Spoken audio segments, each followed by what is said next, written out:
ආයුබෝවන් හැමෝටම පොල්වල මිල අසාමාන්‍ය විදියට ඉහළ යාමත් සමගම ඒ ආශ්‍රිතව වෙළඳ පොළට එන නිෂ්පාදනවල ගුණාත්මක භාවය පිළිබඳව දෙවරක් හිතන්න වෙලා තියෙනවා. ඉතින් මෙහි ප්‍රධානම නිෂ්පාදනය වන පොල්තෙල් ගැන පවතින සියලුම මතභේදවලට සාර්ථක පිළිතුරු මේ වීඩියෝ එකෙන් හොයාගමු. ඉතින් මෙහෙම හිතුවොත් මොකක්ද මේ VCO නැත්තම් වර්ජින් කොකනට් ඔයිල් කියන්නේ?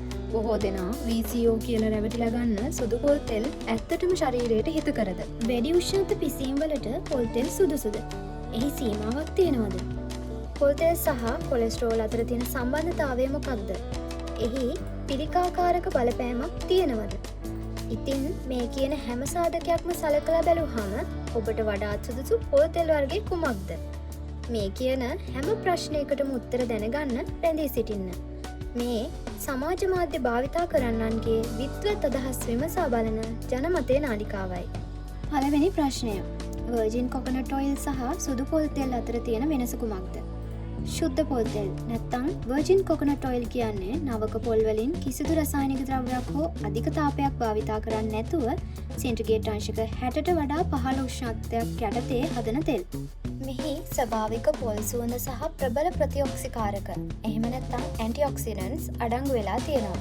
මුත් සුදු පොල් තෙල් කියන්නේ වියලි පොල් හෝ කොප්රා වලින් නිෂ්පාදනය කරලා රිෆයින්, බ්ලීච්, ඩියෝඩරයිසේෂන් හරහා පැහැය හා සුවඳ ඉවත් කරන ක්‍රියාවලියට ලක් කරලා හදන තෙල් එකක්.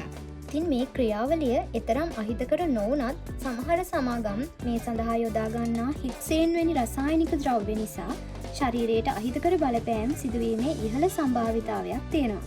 කොප්පරා ගැන මතක් කරනකොට තව කියන්න විශේෂ කාරණාවක් තියෙනවා.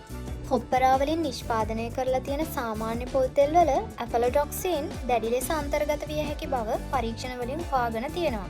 මේ විෂ නිෂ්පාදනය වෙන්නේ ඇස්පෙජිලස් වර්ගයේ දිලීර වර්ගයකින් වන අතර උණුසුම් සහ ආර්ද්‍රතාවය සහිත තත්ත්වවලදී කොප්පරා වියලීම සහ ගබඩා කිරීමේදී මේවා ඇති වෙනවා.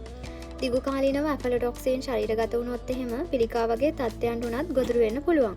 ඒ නිසා පොල් තෙල් මිලදී ගැනීමේදී පොල් තෙල් වර්ගය සහ නිෂ්පාදන ක්‍රියාවලිය ගැන අසා දැනගන්න අමතක කරන්න එපා. ඊළඟ කරුණ. පොල් තෙල් කොලෙස්ටරෝල් වැඩි කිරීම සඳහා දායක වෙනවද? ඇත්තටම පොල් තෙල් LDL එහෙම නැත්නම් බෑඩ් කොලෙස්ටරෝල් සහ HDL එහෙම නැත්නම් ගුඩ් කොලෙස්ටරෝල් දෙකම වැඩි කරනවා. එය සාමාන්‍ය ආකාරයෙන් පැවතුනත් ඇමරිකන් හාර්ට් ඇසෝසියේෂන් වැනි ආයතන පොල් තෙල් වැනි සැචුරේටඩ් ෆැට් අඩු කරලා අන්සැචුරේටඩ් ෆැට් වලට මාරු වෙන්න උපදෙස් දීලා තියෙනවා. ඒ කියන්නේ olive oil, peanut oil, fish සහ වෙජිටබල් ඔයිල් වගේ. ඉතින් ඕනම දෙයක් ඕනට වඩා හොඳ නැති හින්දා පොල් තෙලුත් මධ්‍යස්ථභාවයෙන් භාවිතා කිරීම තමයි නුවණට හුරු. ඉතින් අවසානයට වඩා සුදුසු පොල් තෙල් වර්ගයේ කුමක් කියලාද ඔයා හිතන්නේ? එය ඔබේ අවශ්‍යතාවය මත වෙනස් වෙනවා. නැවුම් පොල් සුවඳ සහ ප්‍රතිඔක්සිකාරක අවශ්‍ය නම් ශුද්ධ පොල් තෙල් එහෙම නැත්නම් වර්ජින් කොකනට් ඔයිල් තමයි හොඳ. ගැඹුරු තෙලේ පදිනවා නම් රිෆයින් පොල් තෙල් හොඳයි. හැබැයි රිෆයින් පොල් තෙල් තෝරගන්නවා නම් කෙමිකල් භාවිතා නොකරන ලද හෝ ස්ටීම් රිෆයින් කිරීම මගින් නිෂ්පාදනය කර ඇද්දැයි ලේබලය කියවා සනාථ කරගන්න.